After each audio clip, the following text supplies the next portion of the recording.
Okay, try this again in this video. I thought it stopped on the first one. Anyway,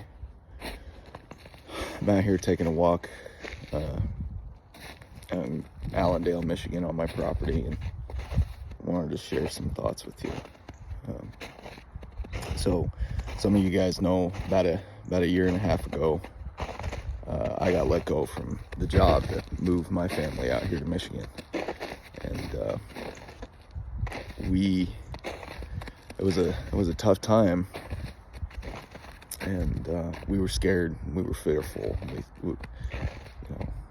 We just wanted to keep everything we had built for the last 3 or 4 years.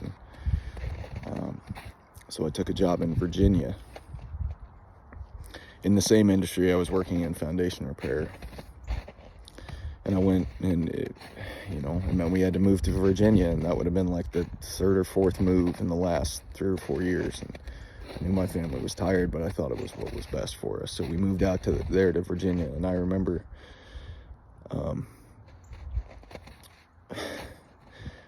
sitting on a meeting with the executive team. I'm only like a month and a half into the role, and I'm getting yelled at. I'm getting screamed at in this meeting.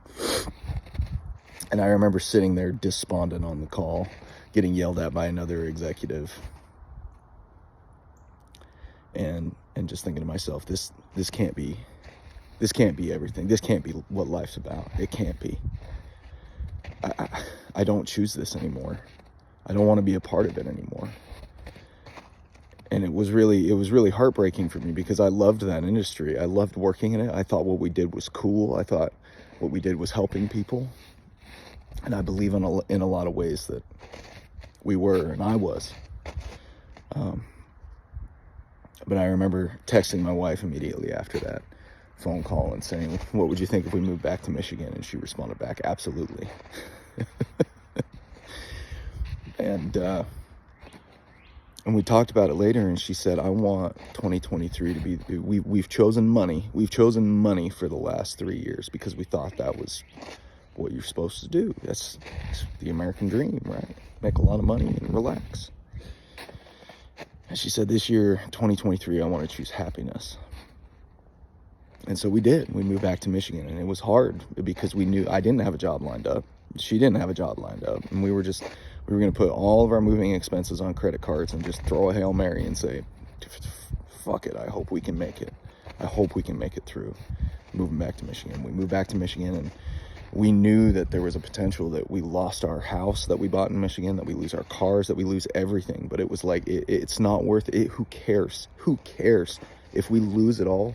It's not worth it. And it's not worth it to try to keep it. We want to be happy. If we file for bankruptcy, if that's what it comes down to, we don't care, because this is what we got to do. We got to choose happiness. We got to choose our children's well-being, our well-being. Some of you guys know I was in the worst health I'd been in my entire life. I was 300 pounds. I had just been diagnosed 8 months earlier with type 2 diabetes. I was killing myself, literally killing myself without knowing it, because I just could not live in a space anymore where money was the only thing that we cared about and that we did. And so some of you saw me post I was going to start a blog called Beautifully Mundane, and the social media account called Beautifully Mundane, because I wanted to celebrate the things in life that are simple and the things that we seem to be taking for granted now. And I kind of fell off from doing that because it was hard, because it was miserable to have to go through that shit, to have to go through a year of, be frank with you all, it's $65,000 of credit card debt and car notes and mortgages and all sorts of other shit. And I just like we were going to lose it all. So it was hard to go on and do that blog. But 2023 ended up being one of the best years of our lives, because we fought to keep everything. And so I wanted to share this morning because I saw a video on TikTok. There was this guy talking about how millennials might have been the last generation. It might be the last group of kids that understood boredom and the value of boredom. And he talked about laying in bed on a summer morning and hearing the birds outside. And there was this one bird. He had the sound playing in the background. I'll try to replicate it. It's like that.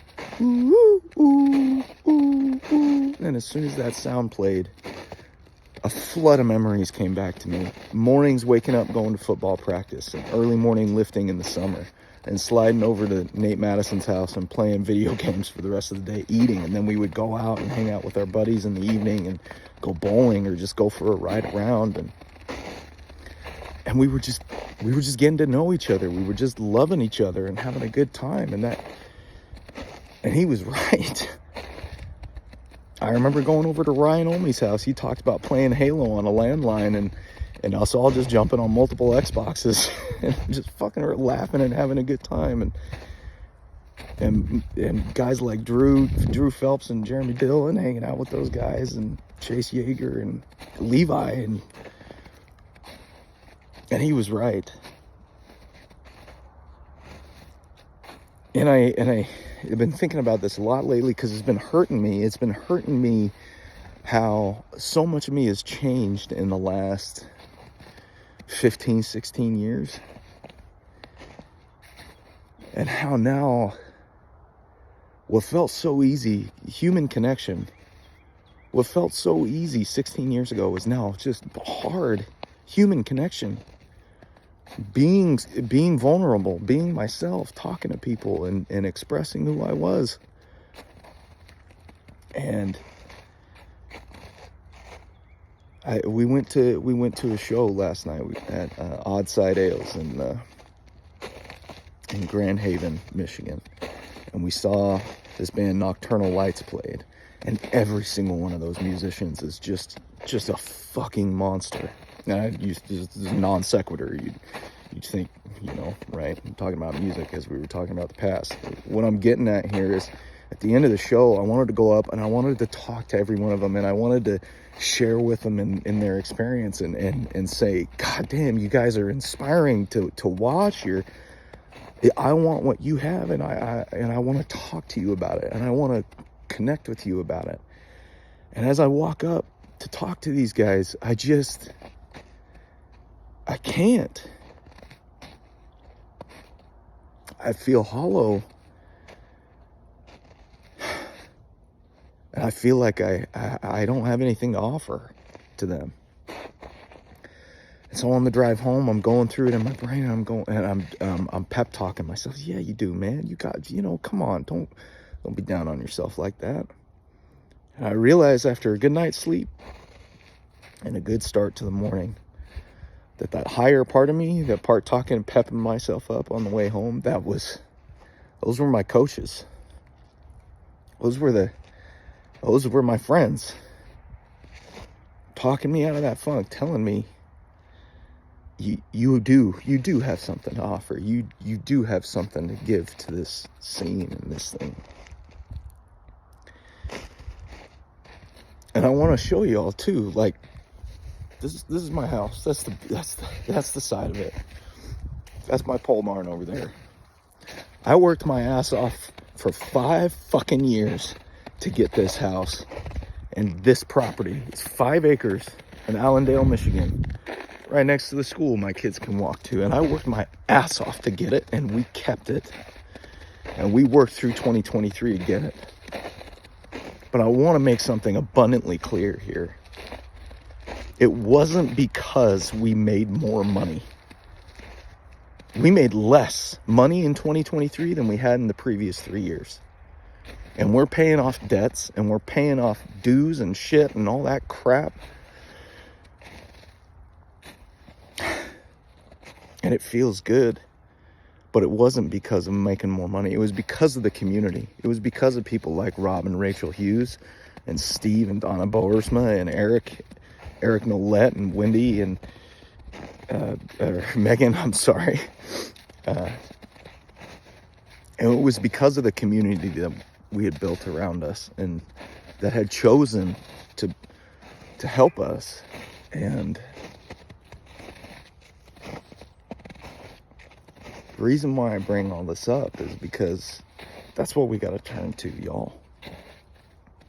These communities that like Scott Pilgrim is trying to build, this shit is important. Why? Because there were 60 people out there last night just to hear live music. There was no agenda other than to just listen to each other play and be a part of that community. And I'm going to get back on it. These videos are going to be more consistent. These writings are going to be more consistent because I just feel there's too much good here to be given up on all the shit that we try to build. Try to get out there and love something today and appreciate the mundane things, like a really cold winter's day. I love you guys. Hang in. Things are changing. And there's a lot of good coming.